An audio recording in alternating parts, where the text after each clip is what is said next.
Hello বন্ধুরা, এটা আমার আর একটা নতুন ব্লগ। তো রেডি হয়ে চলে যাচ্ছি এটারই এক্সাম দেওয়ার জন্য। অনেক ভিড় ছিল, কি বলবো, আর ট্রেনে তো জায়গাই নেই। তারপরে সকাল সকাল উঠে চলে যাচ্ছে আমার ভাইয়ের সাথে, মানে কালো ভাইয়ের সাথে। ও আমাকে এক্সাম সেন্টারে নিয়ে যাচ্ছিলো। তো সকাল সকাল রাস্তায় এত ভিড় ছিল না, তো চলে গেলাম। এক্সাম সেন্টার পেয়ে গেছি।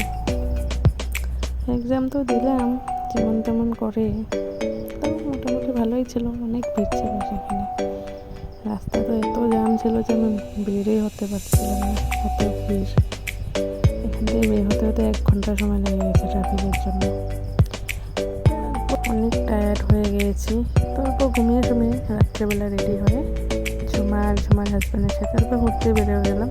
কারণ পরের দিন তো চলে যাবো না। সেখানে ব্রহ্মপুত্র রিভার পয়েন্ট ছিল, এখানে অনেক মানুষ ছিল যে সবাই বসে অল্প আড্ডা মারি, ফটো উঠে হয়তো অনেক ফটো উঠে ফেলেছি বিন্দাস।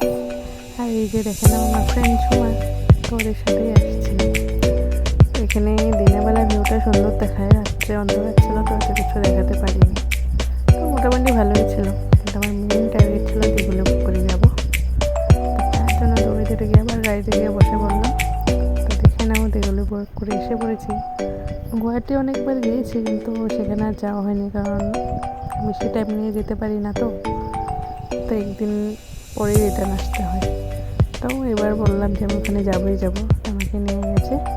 তো ওদের পিছু আমি স্পিডে চলছি, দৌড়িয়ে দিতে পারি না, দৌড়িয়ে চলে যাবে ওখানে, কিন্তু কী করবো, মানুষ দেখে ফেলবে। তো আস্তে আস্তে ওদের সাথে গেলাম।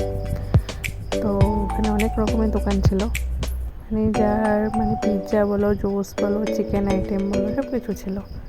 ভালো লাগে, কারণ আমি ভিডিওতে দেখেছিলাম, তো আমার এটাই ছিল যে ওখানে যাব।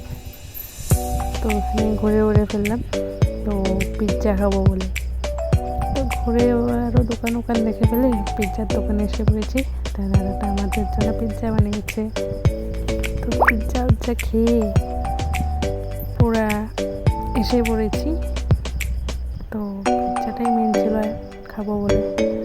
তো থ্যাংক ইউ ভিডিওটা দেখার জন্য।